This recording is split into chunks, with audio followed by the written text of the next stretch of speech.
Ambati silks Kanchipuram sorry store now in Vijayawada. Exclusive పట్టు saris, సల్వాస్ and lehengas.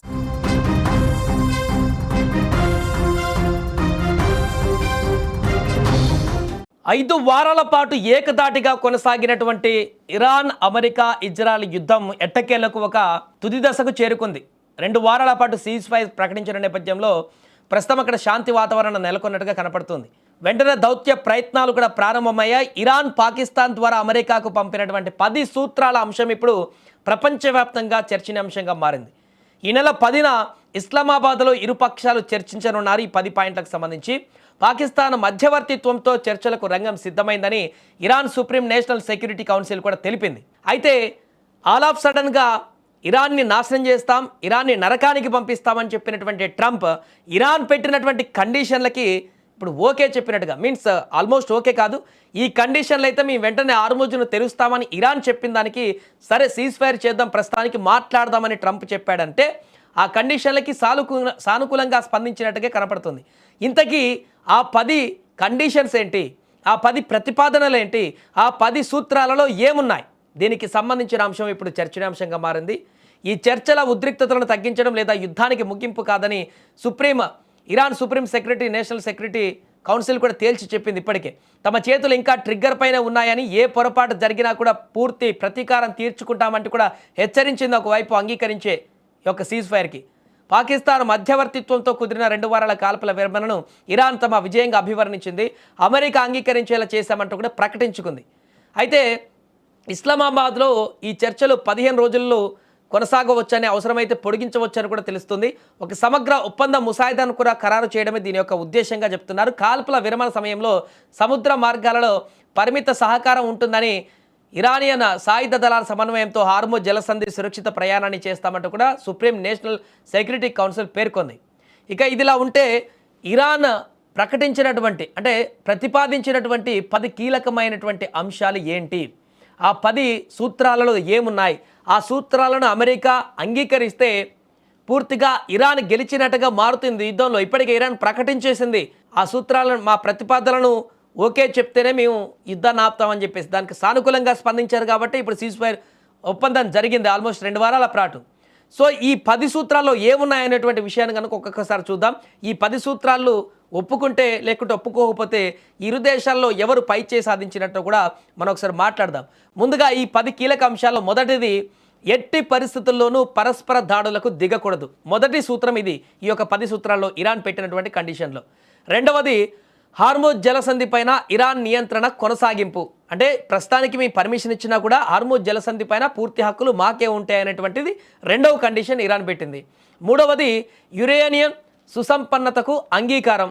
నాలుగవది, అన్ని రకాల ప్రాథమిక ద్వితీయ ఆంక్షల రద్దు. 5వ సూత్రము, 5వ కండిషన్, ఐక్యరాజ్య సమితి భద్రతా మండలి. 6వది, బోర్డ్ ఆఫ్ గవర్నెన్స్ తీర్మానాల రద్దు చేయడం.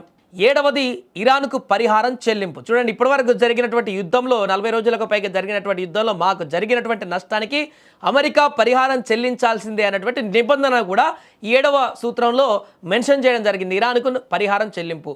8, ఈ రీజియన్ నుండి అమెరికా సాయుధ బలగాల ఉపసంహరణ, అక్కడి నుంచి పూర్తిగా అమెరికా బలగాలు వెళ్ళిపోవాలి. ఇక 9వ కండిషన్, లెబనాన్లోని హిజ్బుల్లాతో కాల్పుల విరమణ, వారితో కూడా కాల్పుల విరమణ చేసుకోవాలంటూ 9వ కండిషన్. ఇక లాస్ట్ చివరిగా 10వ ప్రతిపాదన, అమెరికా ఇజ్రాయెల్ మిత్ర దేశాల బేస్ క్యాంపులను తొలగింపు. అమెరికా ఇజ్రాయెల్ సంయుక్తంగా ఎక్కడైతే బేస్ క్యాంపులు ఉన్నాయో వాటన్నిటిని కూడా తక్షణమే తొలగించాలంటూ కూడా 10వ కండిషన్ పెట్టారు. సో ఇది మొత్తం ఇరాన్ 10 కండిషన్లతోటి అమెరికాకు పంపించినటువంటి ప్రతిపాదన. ఈ యొక్క ప్రతిపాదనలు, ఈ యొక్క సూత్రాలను చూస్తే కంప్లీట్గా ఇరాన్ పూర్తిగా తన కంట్రోల్లోకి తీసుకున్నట్టుగానే కనిపిస్తుంది ఈ యొక్క అంశాలు కనుక చర్చల్లో కనుక ఓకే అయితే. ఎందుకంటే నష్టపరిహారం ఇరాన్కి చెల్లించడం కూడా, వారు నష్టపోయిన దానికి ఆ నష్టపరిహారం తీసుకుంటే ఆల్మోస్ట్ వారు ఎలాంటి నష్టం చేయకూడదు, ఎలాంటి యుద్ధంలో ఎలాంటి నష్టపోకుండా వారికి వారు రిటర్న్ అయినట్టుగా ఉంటుంది. అండ్ హార్ముజ్ జలసంధి పైన పూర్తి నియంత్రణ. ఇప్పుడు మొత్తం ఇష్యూ వచ్చింది హార్ముజ్ జలసంధి మీద, అక్కడ ఓపెన్ చేయాలని చెప్పేసి ట్రంప్ నరకం చూపిస్తా, ఇంకేదో చూపిస్తా, అంతం చూస్తా అని చెప్పినా కూడా పట్టు వదలకుండా ఇరాన్ అలానే కూర్చుంది. ఇప్పుడు కూడా అది మా కంట్రోల్లో ఉంటుంది అని చెప్పేసి అదే ప్రతిపాదన చేశారు. దానికి కూడా ఈ యొక్క సూత్రాలను మెన్షన్ చేయడం జరిగింది. బేస్ క్యాంపులన్నీ తొలగించాలంటూ అమెరికాకి హెచ్చరికలు జారీ చేసినట్టు కనిపించింది, అన్ని తీసేయాలని చెప్పేసి. ఇలా ఈ యొక్క 10 సూత్రాలన్నింటినీ కూడా ఇప్పుడు ఇరాన్ ప్రతిపాదించడం చేత అమెరికా మధ్యవర్తిగా పాకిస్తాన్ తీసుకువెళ్ళినటువంటి ఈ సూత్రాల ద్వారా చూసి ఈ 2 వారాల్లో చర్చించుకుందాం, ఈ చర్చల తర్వాత ఈ 10 సూత్రాల గురించి మాట్లాడుకో ఒక కంక్లూజన్కి వద్దామని చెప్పేసి అనుకుని కాల్పుల విరమణకి ఇప్పుడు అగ్రి అయ్యారు. ఈ 10 సూత్రాలలో కనీసం 5-6 అమెరికా ఒప్పుకున్నా కూడా ఆల్మోస్ట్ ఇరాన్ ఈ యుద్ధంలో గెలిచినట్టే అనేది చాలా స్పష్టంగా కనిపిస్తుంది. ప్రపంచవ్యాప్తంగా ఉన్న వాళ్ళందరికీ కూడా ఈ సూత్రాల్లో 5-6 ఒప్పుకున్నా కూడా అమెరికా తలొగ్గినట్టే. ఏ సూత్రాలు ఒప్పుకోకపోతే ఇరాన్ తగ్గేటువంటి పరిస్థితి లేదు. వీళ్ళు ఈ యొక్క కండిషన్స్ పెట్టారు కాబట్టే అది చూసిన తర్వాతే ఇప్పుడు కాల్పుల విరమణకి అంగీకరించింది కాబట్టి ఆల్మోస్ట్ బ్యాక్ స్టెప్ వేసింది అమెరికా అనేది చర్చనీయాంశంగా మారింది. అయితే దీంట్లో ఇంకో కోణం కనిపిస్తుంది. 2 వారాల పాటు ట్రంప్ ఎలాంటి యుద్ధ వాతావరణం లేకుండా ఇరాన్ను నమ్మించి శాంతియుత వాతావరణాన్ని తీసుకొచ్చి ఆ తర్వాత ఈ 2 వారాల్లో ఆ తర్వాత జరిగేటువంటి భారీ యాక్షన్ ప్లాన్కి ఈ 2 వారాలు ఉపయోగించుకొని ఒక స్ట్రక్చర్ రెడీ చేసుకొని బ్లూ ప్రింట్ రెడీ చేసుకొని ఇరాన్ని పూర్తిగా కోలుకోలేకుండా మరొకసారి సీక్రెట్ అటాక్ చేయడానికి ఇదొక పై ఎత్తు కావచ్చు అని చెప్తున్నారు. మేబీ అలా ఉండకపోవచ్చు. ఇతర అన్నిలో కూడా ఇప్పుడు మిగతా దేశాలన్నిటి కూడా ఇలాంటి పరిణామాల్లో అలాంటి దుందుడుకు చర్యకపోతే అమెరికా ఇబ్బందులు పడేటువంటి పరిస్థితి ఉంటుంది కాబట్టి అలా వెళ్ళకపోవచ్చు. కాబట్టి ఖచ్చితంగా ఈ కండిషన్లో ఒప్పుకునేటువంటి పరిణామం ఉంది. అలా జరిగితే అమెరికా చేస్తున్నటువంటి యుద్ధానికి ఎలాంటి ప్రతిఫలం లేదనేటువంటి విషయంగా ప్రపంచ దేశాలన్నీ కూడా మాట్లాడుకుంటాయి. ఏ దేశాన్నైనా కూడా తమ కంట్రోల్లో పెట్టుకోవచ్చు అనుకున్నటువంటి అమెరికా ఈ కండిషన్ల ద్వారా పూర్తిగా ఇప్పుడు అన్ని దేశాలకు, ప్రపంచంలో ఉన్నటువంటి అన్ని దేశాలకి అమెరికాతో వచ్చేటువంటి నష్టమే లేదు, అమెరికా భయపెడితే భయపడేటువంటి ప్రసక్తి లేదు అనేటువంటి ఒక సంకేతం కూడా వెళ్ళేటువంటి అవకాశం కనిపిస్తుంది.